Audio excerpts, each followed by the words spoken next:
بسم اللہ الرحمن الرحیم۔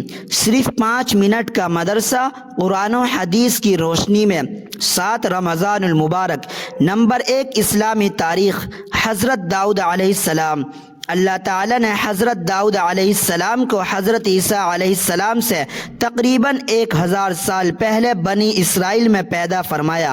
آپ نے جالوت بادشاہ کو قتل کر کے بنی اسرائیل کو اس کے ظلم و ستم سے نجات دلائی۔ اللہ تعالیٰ نے انہیں دولت و حکومت کے ساتھ نبوت و رسالت بھی عطا فرمائی تھی۔ اس طرح وہ بنی اسرائیل میں دعوت و تبلیغ کی خدمت بھی انجام دیتے رہے اور ان کی اجتماعی زندگی کی نگرانی کا فرض بھی پورا کرتے رہے۔ حضرت آدم علیہ السلام کے بعد اللہ تعالیٰ نے آپ ہی کو خلیفہ کا لقب عطا کیا۔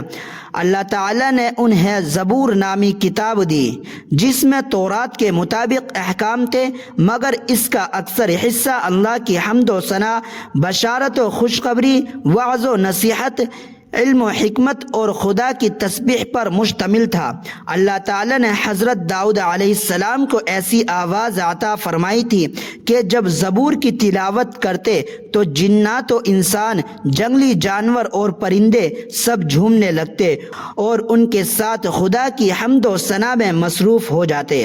اللہ تعالیٰ نے ان کو پرندوں کی بولیاں سکھائی، لوہے کو ان کے لیے نرم کر دیا جس کی وجہ سے وہ آسانی کے ساتھ زرہیں بنا لیتے اور لڑائی کے موقع پر ان کو پہن کر دشمن سے اپنا بچاؤ کر لیتے تھے۔ ان کو بیچ کر اپنی روزی کا انتظام بھی کر لیا کرتے تھے۔ 40 یا 70 سال بنی اسرائیل پر کامیاب حکومت کی اور 100 سال کی عمر میں عبادت کی حالت میں ان کا انتقال ہوا۔ شہر سیہون میں دفن ہوئے۔ نمبر 2، اللہ کی قدرت، مخلوق کو رزق دینا۔ اللہ تعالیٰ نے دنیا میں جتنی مخلوقات پیدا کی ہے ان تمام کو خواہ وہ خشکی میں ہو یا تری میں، جہاں کہیں بھی ہو، بر وقت رزق پہنچاتا ہے، اور یہ نظام جب سے دنیا قائم ہوئی ہے اس وقت سے لے کر قیامت تک چلتا رہے گا، مگر اس میں نہ کوئی پریشانی اور نہ کوئی تھکن ہو رہی ہے۔ جبکہ انسان چند افراد کی ضروریات زندگی کا انتظام کرنے میں پریشان ہو جاتا ہے، آخر پوری دنیا کے رزق کا انتظام کرنا اللہ کی کتنی بڑی قدرت ہے۔ نمبر 3، ایک فرض کے بارے میں، نماز کے لیے مسجد جانا۔ رسول اللہ صلی اللہ علیہ وسلم نے فرمایا، جو شخص صبح و شام نماز کے لیے مسجد جاتا ہے اللہ تعالیٰ اس کے لیے جنت میں مہمانی کا انتظام فرماتے ہیں۔ جتنی مرتبہ مسجد جاتا ہے اتنی ہی مرتبہ اللہ تعالیٰ اس کے لیے مہمانی کا انتظام فرماتے ہیں۔ نمبر 4، ایک سنت کے بارے میں، پانی پینے کا سنت طریقہ۔ نمبر 1، دائیں ہاتھ سے پینا۔ نمبر 2، بیٹھ کر پینا۔ نمبر 3، پانی کو دیکھ کر پینا۔ نمبر 4، بسم اللہ پڑھ کر پینا۔ نمبر 5، 3 سانس میں پینا۔ نمبر 6، پینے کے بعد کی دعا پڑھنا۔ نمبر 5، ایک اہم عمل کی فضیلت، روزے دار کو افطار کرانا۔ رسول اللہ صلی اللہ علیہ وسلم نے فرمایا، جو شخص حلال کمائی سے رمضان المبارک میں روزہ دار کو افطار کرائے اس پر رمضان کی راتوں میں فرشتے رحمت بھیجتے ہیں اور شب قدر میں جبرائیل علیہ السلام اس سے مصافحہ کرتے ہیں، اور جس سے جبرائیل علیہ السلام مصافحہ کرتے ہیں اس کی پہچان یہ ہے کہ اس کا دل نرم اور آنکھوں سے آنسو بہتے ہیں۔ نمبر 6، ایک گناہ کے بارے میں، خودکشی کا عذاب۔ رسول اللہ صلی اللہ علیہ وسلم نے فرمایا، جس نے پہاڑ سے لڑک کر خودکشی کی وہ جہنم میں ہمیشہ ہمیشہ لڑکتا رہے گا۔ جس نے لوہے کے ٹکڑے یعنی ہتھیار سے خودکشی کی اس کے ہاتھ میں وہ لوہا ہوگا اور جہنم میں ہمیشہ ہمیشہ اپنے پیٹ میں گھونپتا رہے گا۔ جس نے زہر کھا کر خودکشی کی اس کے ہاتھ میں زہر ہوگا اور وہ جہنم میں ہمیشہ اسے پھانکتا ہوگا۔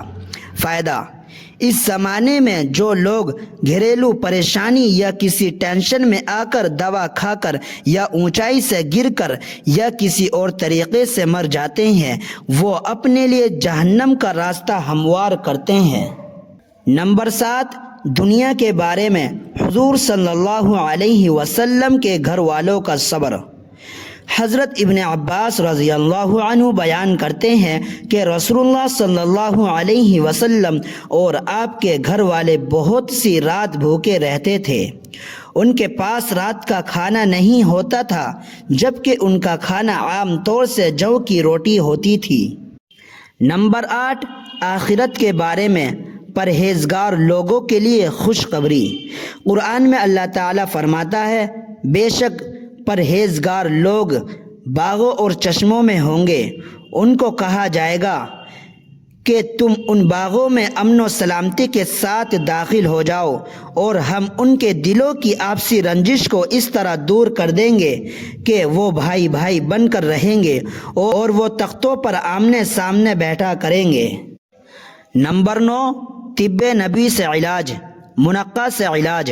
حضرت ابو ہنداری رضی اللہ عنہ کہتے ہیں کہ رسول اللہ صلی اللہ علیہ وسلم کی خدمت میں منقع کا تحفہ ایک بند تھال میں پیش کیا گیا۔